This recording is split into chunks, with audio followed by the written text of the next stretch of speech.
et bienvenue à toutes et à tous. Nous nous retrouvons aujourd'hui dans cette édition spéciale Cache-Cache, une pièce très connue d'Éric Pessan. Bonjour, en effet, au sommaire de ce journal, nous reviendrons sur l'auteur de cette pièce.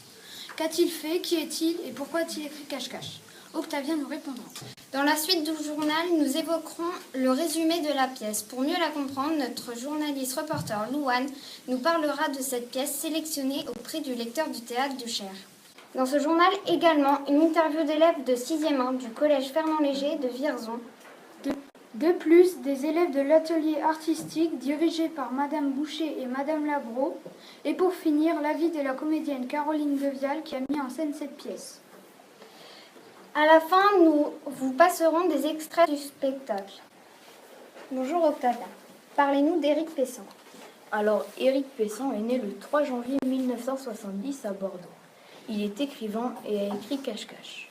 En 2015, il est couronné du prix NRP de littérature de jeunesse pour son roman jeunesse Aussi loin que possible, publié à l'École des loisirs. Il est membre du comité de rédaction de la revue Espace. Il a écrit 9 romans, il a publié 6 pièces de théâtre, 6 nouvelles et 8 fictions radiophoniques.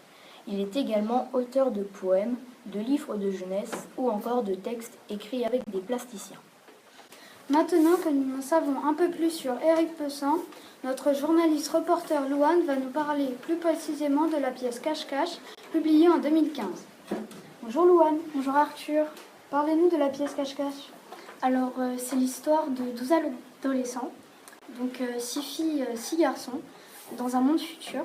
Dans ce monde, ils sont filmés par la Gorgone, qui est une entreprise de télésurveillance qui assure une surveillance globale, grâce à des caméras très perfectionnées.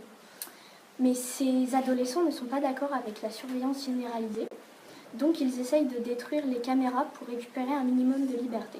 Au fil de la pièce, ils vont commencer à se suspecter et le groupe de garçons et de filles va finir par se diviser. Merci Louane pour ces précisions. Notre journaliste reporter Alexis a interviewé une élève de 6e 1 qui a aimé la pièce Cache-Cache. Bonjour Manon. Bonjour Alexis. Avez-vous apprécié cette pièce? Oui. Pourquoi? Le texte est très bien fait. L'inspiration a dû être dure à trouver. Et on ressent de l'émotion en écoutant la pièce et en la lisant aussi. Merci Manon. De rien Alexis. Regardons à présent l'interview réalisée par notre journaliste reporter Célia qui est allée trouver une deuxième élève de 6e 1. Bonjour Manar. Bonjour Célia.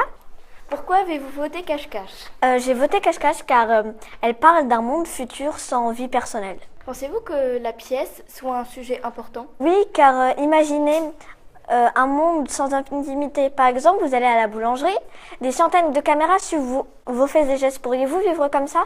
Moi, personnellement, non. Merci Manar. De rien. Bonjour, je suis avec Rémi Trouvé. Bonjour Rémi. Bonjour. Parlez-nous du projet Cache-Cache. Le projet Cache-Cache avance très bien. Je pense que ça va être un très très beau spectacle. Quelle émotion avez-vous ressenti en lisant cette pièce? De la peur, de la colère, de la joie. Est-ce que un personnage te correspond Je dirais le personnage que j'interprète, donc le personnage de Guy, parce qu'il est énervé contre cette gorgone et du coup ça me correspond bien. Merci Rémi. De rien. Comment avez-vous géré votre stress? Pas très bien quand même.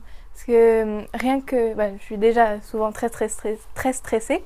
Et rien que de jouer une petite partie d'une scène devant des gens que je connais depuis plusieurs années, ça me stresse déjà, donc je le vis pas très bien. Je me trouve avec Ambre Tripot de l'atelier artistique. Quelle émotion as-tu ressenti en lisant cette pièce? Au tout début, en toute honnêteté, j'avais rien compris. Mais après, à force de répétition, de bien déchiffrer la pièce, j'ai compris en fait que c'était grave. Est-ce que l'un des personnages de cette pièce te correspond? Je pense que c'est mon personnage à moi parce que elle a la trouille, un peu comme tout le monde, comme moi. Est-ce que ton travail en tant que comédienne a été facile? Non, franchement, ça a été très difficile parce que il faut savoir jouer la peur, jouer le stress, bien garder son calme, rester concentré tout le temps. Et ça, c'est vraiment pas facile. Comment tu fais pour gérer ton stress? Eh ben, je suis encore en train de travailler dessus parce que c'est vraiment très compliqué. Là, en plus, la résidence à Noirlac, à la décale approche. Bon, merci Ambre Tripot d'avoir répondu à mes questions. Quelle émotion avez-vous eue quand vous avez vu vos apprentis comédiens et comédiennes? Plein d'émotions différentes. Au début, quand ils découvrent le texte, c'est super d'entendre les mots dans leur bouche pour la première fois et de voir les mots s'incarner dans des corps et tout ça.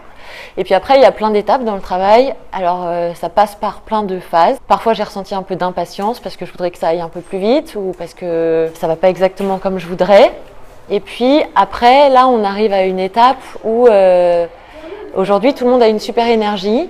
Et puis, ils acceptent de jouer, ils osent en fait, parce que c'est ça qui est difficile, c'est de vaincre la peur du ridicule. Aujourd'hui, en tout cas, c'est une belle journée parce que enfin, tout d'un coup, paf, tout se déploie. Et c'est comme si, tu sais, un peu une chrysalide de papillon. Et puis, un jour, la chrysalide, elle s'ouvre et il y a le papillon qui sort. Aujourd'hui, ça fait un peu ça. Voilà. On l'a échappé belle. Toute une enfance à multiplier les traces. Toutes ces cassettes qu'il a fallu détruire. Et tous ces indices qui auraient pu nous trahir. Vous ne pouvez pas savoir, les parents. Encore, tu les excuses. On ne doit excuser personne. Tu m'entends, personne. Et surtout pas les parents. Vous vous souvenez? Chaque jour, ensemble, améliorons notre sécurité. C'était inscrit partout et ça ne choquait personne. Zone sous vidéosurveillance pour une sécurité à visage humain. Oh oui, celui-là. Ensemble, affronte-toi un peu visible. Joli. Pour votre sécurité, contrôles en cours. Et quand nous sommes passés de si un paquet vous semble suspect, merci de le signaler. Ah, si un individu vous semble suspect, merci de le signaler. Mais comment vous nous faites pour ne pas nous révolter? Tu marches. Tu es suspect. Tu grelottes. Tu es suspect. Tu évites mon regard. Tu es suspect. Tu baisses la tête. Tu es suspect. Tu te presses. Tu es suspect. Tu traînes. Tu es suspect. Cogner, taper, détruire, brouiller, casser, saccager, abattre. Quitte à s'en briser les doigts, quitte à s'en fracturer les mains, quitte à s'arracher la peau, pirater, exploser, massacrer, saboter, ramer, consécuter, démolir. Rien n'est pire qu'attendre, rien n'est pire que la résignation, rien n'est pire que de rien faire. Ce bruit. Quel bruit? Des choses qui bougent quand personne ne les touche. Des pas qui résonnent quand personne n'est présent. Il n'y a personne, juste nous tous, en train de paniquer, comme toujours. On est devenus des rats. Des tiques, des puces, des nuisibles à traquer, à trouver, à détruire. C'est la fin de ce journal. Merci à toutes et à tous d'avoir suivi cette édition spéciale Cache-Cache.